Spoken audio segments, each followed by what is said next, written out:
Hello and welcome back to my office hours here at Berkeley, University of California, Berkeley. I'm Bob Reich. You are you, and we're together. And this is live.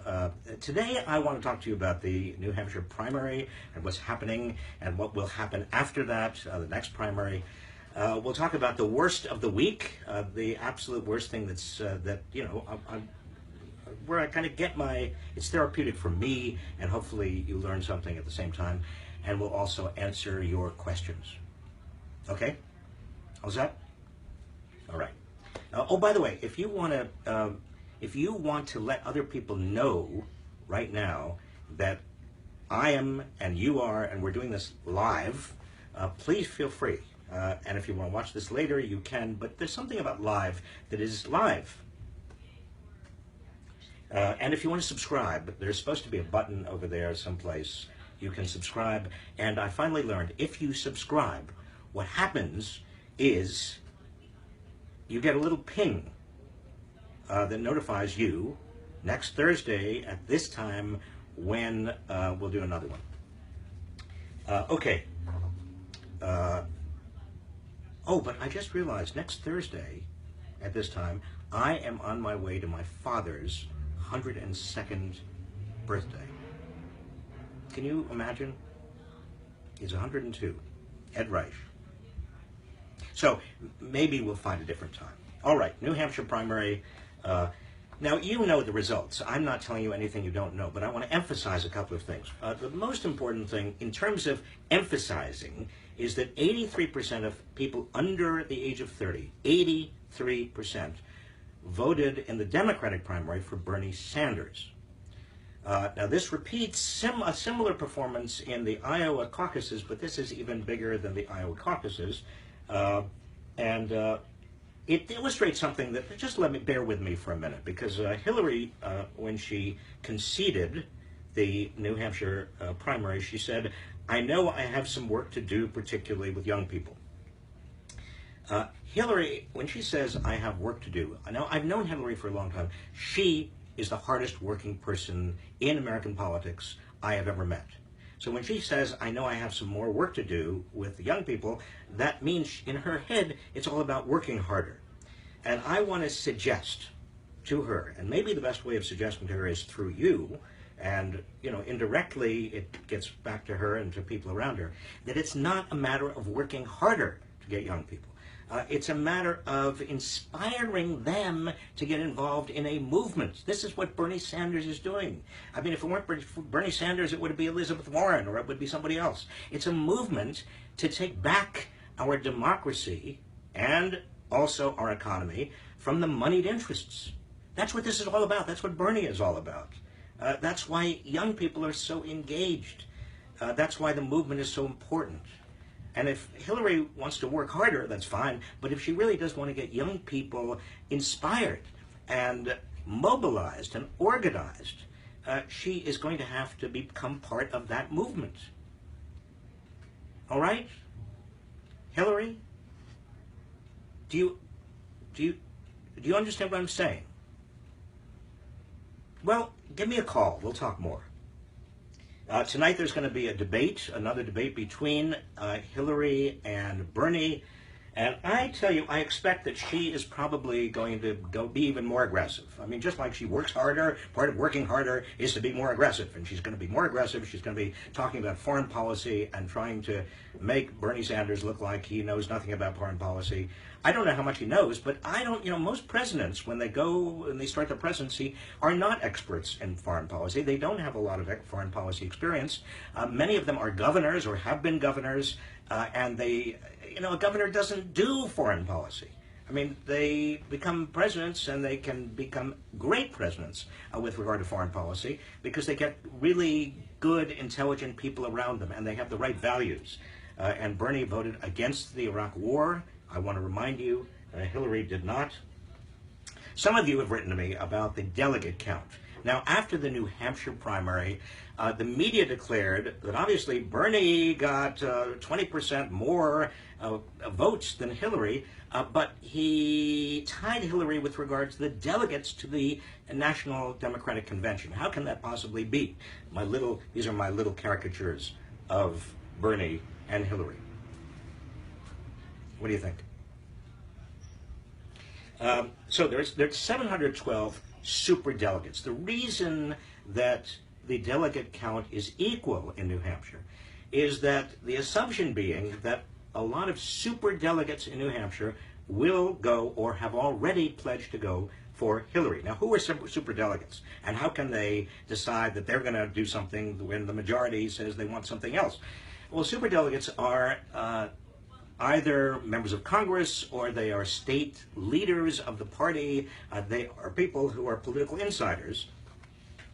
And Hillary has rounded up most of these super delegates to the Democratic Convention and asked them to support her. And many of them have already said that they would support her. Now, if this bothers you, I mean, I don't mean Hillary versus Bernie and Hillary's superdelegates. I'm talking about the whole idea of there being superdelegates. It's about one, out of 4,763 delegates, 712 are superdelegates. That comes to about 1 out of 6, right? 1 out of 6. So that means 1 out of 6 delegates to the Democratic National Committee convention will not have been elected or basically tied to the results of a caucus or a primary. And I do find that troubling. I find it troubling because to me it's anti-democratic. It's all about the establishment, folks. This is the same problem. It's big money, it's insiders, it's the establishment that is turning and has turned its back for years on average people, average middle class, working class, poor people in this country. And this is why the deck is stacked, as Hillary Clinton herself said when she announced her candidacy. The deck is stacked in favor of those at the top. Or the game is rigged, as Bernie Sanders keeps saying. Because when you got, who are the superdelegates? They're basically people who are insiders. Why are they insiders? Because either they have some very rich patrons on the outside, they've bundled a lot of money in the past for political campaigns. They are very well entrenched in the Democratic Party. They are not people who are necessarily like you. That's the problem. There should be no superdelegates. Let me mention something about the Republicans. I must mention the Republicans. What do you think? What do you think? Did I overdo it with the hair? Look, the big issue with the Republicans right now is that the establishment, and that is corporations and Wall Street and the superdelegates and the insiders and the Washington lobbyists and all of those people, they are desperately trying to find an anti-Trump. They thought they had it in Rubio, and of course Rubio really did over the last weekend when he looked like a blubbering idiot trying to answer Governor Christie's questions. Chris Christie's questions when Craig Christie asked him, aren't you just repeating lines that you've rehearsed over and over again? And then he gave rehearsed lines over and over again. Well, you can't do that. I mean, the great thing about the debates is that sometimes the public can actually see who these people are. And Rubio melted down after that. So basically, you've got Kasich, who came in second in New Hampshire, who's in many ways the most moderate of the Republicans. That doesn't mean he's moderate. Can I just mention, Kasich defunded Planned Parenthood in Ohio, for example. He's very, very right-wing. I worked with him when he was in Congress. He was a nice guy. I like John Kasich, but he's very far over to the right. And then you have Jeb Bush. And frankly, I don't see at this point the Republican establishment coalescing around Rubio, Kasich, or Bush. But as long as they stay fighting, and they're going to continue to fight, then Trump wins double from New Hampshire. He not only won New Hampshire and all the New Hampshire delegates, and he not only has momentum to go into the next set of primaries, but he's got the Republicans fighting among themselves, and that means that he is more entrenched than he was before. And I don't want to spend and waste our time talking about Donald Trump. You know Donald Trump. In fact, if you haven't had a chance to see the Johnny Depp, did you see it? You know, Johnny Depp plays Donald Trump in the Funny or Die movie. It's 50 minutes. It's called The Art of the Deal, the movie. Watch it. I think you can get it. Just Google it or go to YouTube. You can find it. Johnny Depp as Donald Trump. It's 50 minutes. It is very, very good. And as the Donald continues to ascend, it is more important that we know who he is, and we also appropriately satirize the Donald. All right, to come. Nevada, again, is February 20th for the Democrats. For the Republicans, is February 24th. Why can't the Republicans and Democrats get together on the same day for their caucuses and primaries? This is a caucus in Nevada, but note, with regard to South Carolina, for the Democrats, it's going to be February 27th. For the Republicans, it's going to be February 20th. Again, more confusion. But note, please, particularly all of those of you in Nevada and in South Carolina. And then we've got Super Tuesday on March 1st. Now, what is Super Tuesday? Super Tuesday is Super Tuesday because you've got Alabama and Alaska and Arkansas and California and Colorado and Massachusetts and Wisconsin and Oklahoma and Tennessee and Texas and Vermont and Virginia, all of them who have primaries on that one day. And that is going to be a really significant day. Those of us who are in places like California, we're disenfranchised. I mean, why aren't we in there? California, I mean, I'm here in California, and I feel like, what am I? You know, chopped liver? Okay, we now come to a special feature, which is the worst of the week. The worst of the week. We did this last week, and this week there's a tie.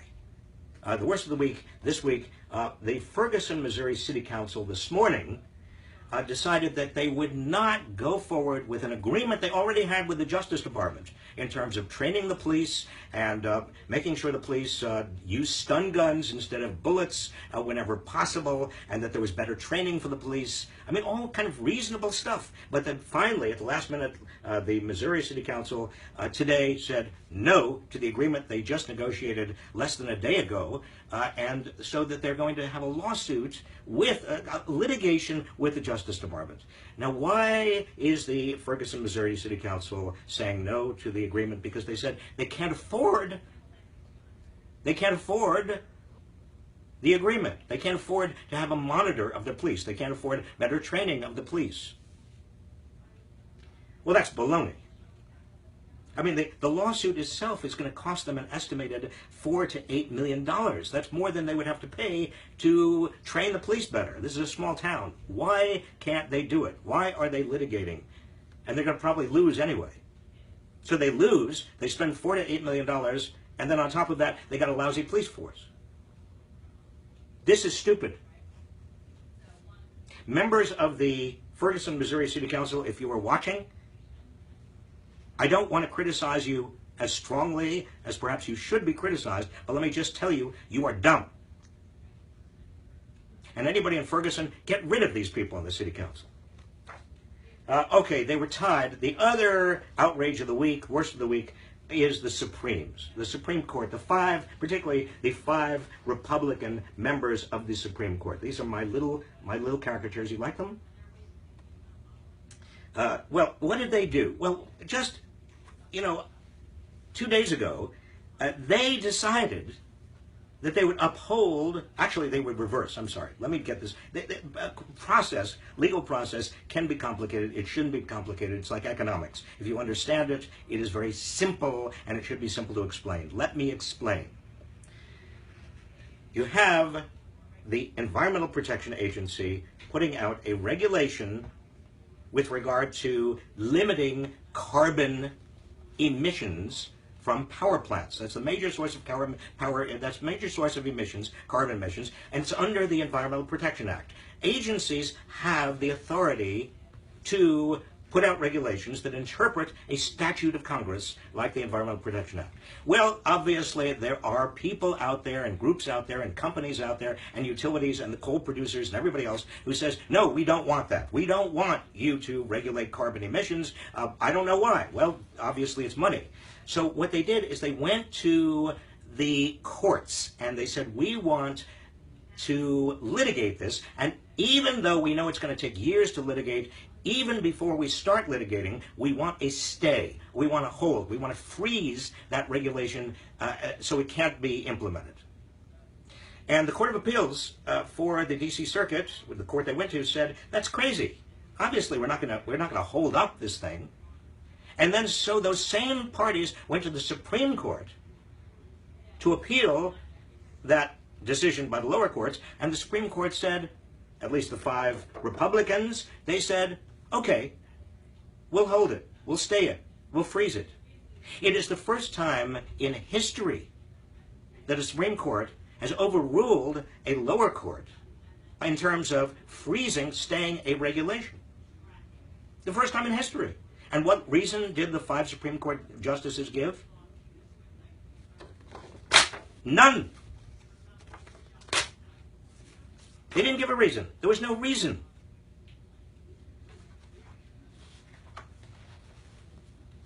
Okay, I was just about to give you my closing, but I forgot. I want to take your questions. All right, let's have your questions. I was getting a little bit overheated about the Supreme Court, and I apologize. All right, Deborah Johnson, regarding superdelegates, so what do we do about it? Well, Deborah, it's up to the Democratic National Party, and what you need to do is petition. I mean, start a petition. In fact, I started a petition this morning. I did. You can find it. The petition that I started says, and it's to the DNC, and it says, you've got to stop all of these superdelegates. You've got to make every delegate actually responsible for the vote count in that primary or that caucus. But you don't have to sign my petition. You do your own petition. But I think that if the DNC gets enough pressure, never underestimate the importance of pressure on these kinds of issues and publicity. Rodrigo Acosta, is that how you pronounce your name? Why can't sustainability be our economic goal? Why are we so concerned with gross domestic product and unemployment? Well, Rodrigo, there are 2 different kinds of economic growth, and you've got to keep them separate because they get confused. One kind of economic growth is an economic growth that's just based on more stuff, using more energy, buying more stuff, filling your homes with more stuff, materialism. But there's another kind of growth that actually enables the United States economy or any economy to do more of what we want to do. And some of what we might want to do is invested in education or public health or the environment. I mean, wealthy countries tend to have cleaner environments than poor countries. So we might, in the United States, want growth simply because we want the more capacity, more economic, productive capacity to be applied to things that we all think are very important. Do you understand? All right. Jack Straw, who came up with the starve the beast tactic, and do you believe it has worked? Will our current huge debt prevent our country from adopting the social programs that Bernie is proposing? Jack, the starve the beast, a lot of you maybe have not heard of starve the beast. This was something that David Stockman, when he was OMB director, I think under Reagan, he came up with the phrase, starve the beast. The notion was the government spends a lot of money but keeps taxes low. In Reagan's case, it was spending a lot of it mostly on military. And you kept taxes reasonably low. Reagan had that large tax cut. And so the beast, being the federal government, that's what Stockman called it, was so starved for tax revenues, and there was so much outlay, particularly with regard to military, that there was a deficit crisis. There was a budget deficit crisis, and that conservatives thought would necessarily lead to a shrinking over time of the federal government. Well, it didn't exactly work that way. What we had instead is low taxes on the wealthy. We had military Keynesianism, which helped the economy grow, but we had widening inequality, and that was the beginning of a lot of our problems, not only the deficit. Will our current huge debt prevent our country from adopting the social programs that Bernie is proposing? Jack, I don't think so, because a lot of the proposals that Bernie is making actually will help reduce the debt. For example, a single-payer plan will reduce the trajectory of healthcare costs for Medicare and Medicaid, just as it will also help families. Right now we're spending, 18% of our whole GDP on healthcare. Well, You can't go on like that because the baby boomers are 76 million of us. We're getting older. Over the next 25 years, you're going to have 76 million bodies, baby boomer bodies, corroding at the same time. I'm sorry. Did I just insult anybody? But you get my point. I mean, the healthcare cost is going to be huge. A single-payer plan is so much more efficient than a plan that we have right now, which depends on private for-profit insurers. I mean, our system right now, even with Obamacare, is really designed to avoid sick people. All right. Next question. Dorte Madison. Dorte, is that how you pronounce your first name? Can you shed some light on how money influences the decisions in Washington and how we can call out those who are in the pockets of special interests? Well, Dorte, first of all, please, if you haven't, read my book. That's what it's all about. I mean, no matter where you look in the market economy, I mean, bankruptcy is a good example.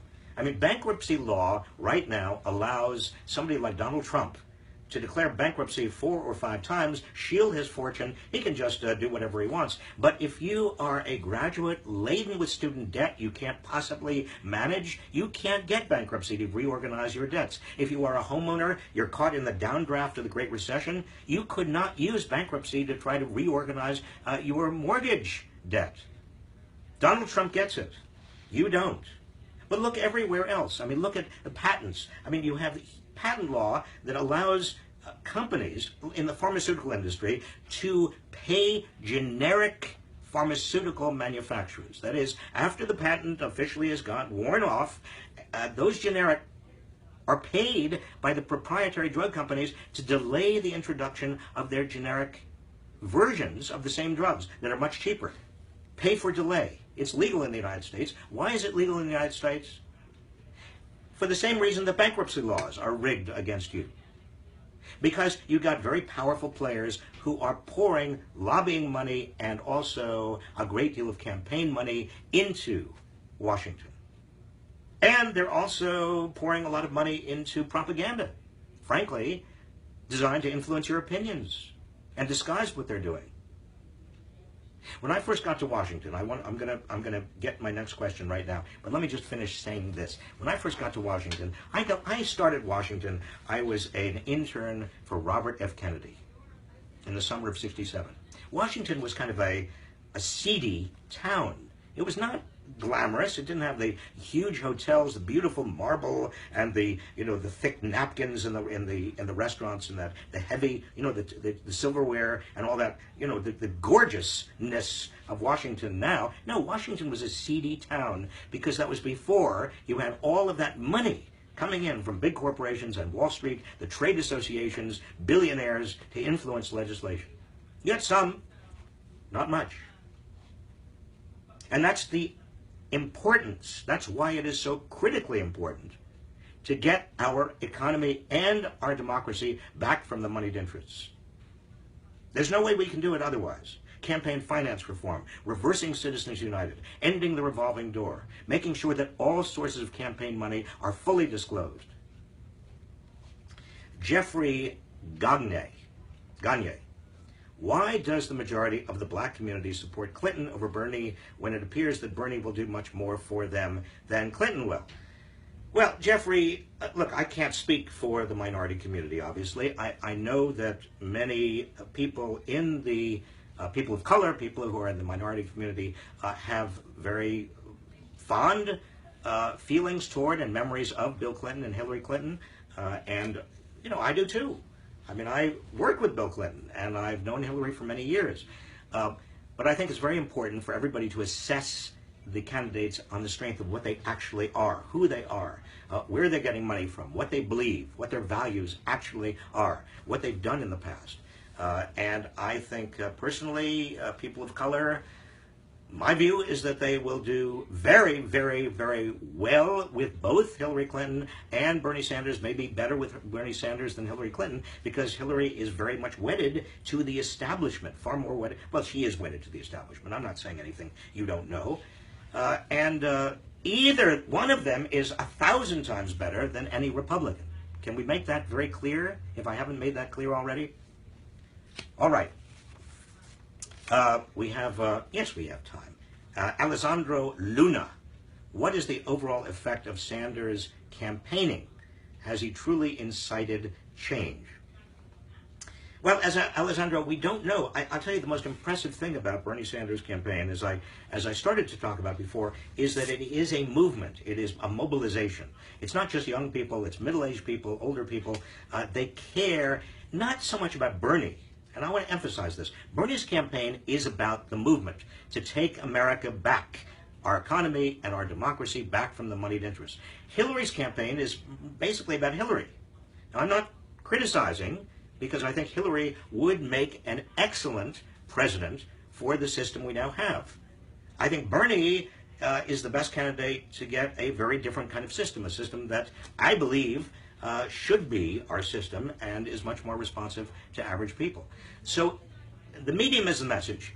The Bernie campaign is essentially that movement, and to the extent that that movement keeps building, that will be a force for change. That movement will be a force for change. All right, next question. Carol Coyote, or is that Coyote? What effect do endorsements have? Carol, I think endorsements have no effect at all, particularly if the endorsements are from members of Congress or governors and past presidents or whatever, because this election, more than any other election I remember, is about really being an anti-establishment, being an outsider, looking at the people who normally give the endorsements and saying, I don't trust those people. Because those people have been part of a system that has not really helped me. In fact, in many respects, has harmed me, hurt me. I have my hand out for another question, but that's just why I'm doing this. Carol, I think it's very, very important to understand that in this election, the traditional kind of endorsements can actually hurt a candidate. Niels Christensen, what do you think is the main reason the U.S. has gone so far to the right politically? Well, Niels, I think the Republican Party, certainly over the last 25, 30 years, has been the beneficiary of a huge mobilization by the American business community and by Wall Street and also by evangelicals, very different group, obviously, to become politically successful. And certainly the first groups, the business community, big corporations, Wall Street, came loaded with money, even before Citizens United. And all of that organization, all of that money has helped a great deal to not only solidify the Republican Party electorally, particularly at the state level, but also move them to the right on so many issues, particularly with regard to economic issues and workers' issues. I mean, look at the Koch brothers. The Koch brothers right now have organized a bunch of billionaires and multimillionaires they are at this moment financing all around the country political campaigns kind of under the radar that will push our nation's state houses and maybe a lot of congressional races to the right. And that is because the Koch brothers stand to gain from deregulation, from lower taxes on the rich, from all kinds of things that they have essentially got as the Republican Party has moved rightward. All right, we have time for one more question, and then we're going to have to end. I feel badly that we have to come to an end, but we'll do this again. And even though I am going to be celebrating next week my father's 102nd birthday, we'll find another time. 102. Can you imagine 102? I'm so proud of him, really. Okay, Sam, I'm not proud because he's 102. I mean, it's luck, it's genes, but he's he hangs in there. Okay, Sam Coates, what are you getting your dad? What are you getting your dad for your birthday? For his birthday? Well, that's appropriate. Sam, I haven't decided yet. My father, for his whole life, even when I was a little boy, he played golf. In fact, over his lifetime of golf, he has got 4 holes in one. 4. The last hole in one he got. Now, for those of you who don't play golf, you don't know what a hole in one is. It's basically, you tee off, you swing, and you get right there. Your ball gets right into the cup. He got 4 of those. Hit the last hole-in-one he got was when he was 96 years old. So I was thinking of getting him something. He stopped playing golf, but I was thinking of getting him something, some golf related. Maybe, I always used to get him, a set of golf balls. So it could, I don't know, he might laugh because of the absurdity of giving him golf balls when he was 102. Anyway, listen, it's been a pleasure, and hope you enjoyed it, and continue to tune in. We'll let you know next week when we're going to do it, and I hope you find this useful. I want to thank again my assistants here, Zoe Beck, Zoe Umlaut Beck, and Yael Bridge. They've been an enormous help. They continue to be. Good luck. Have a great week.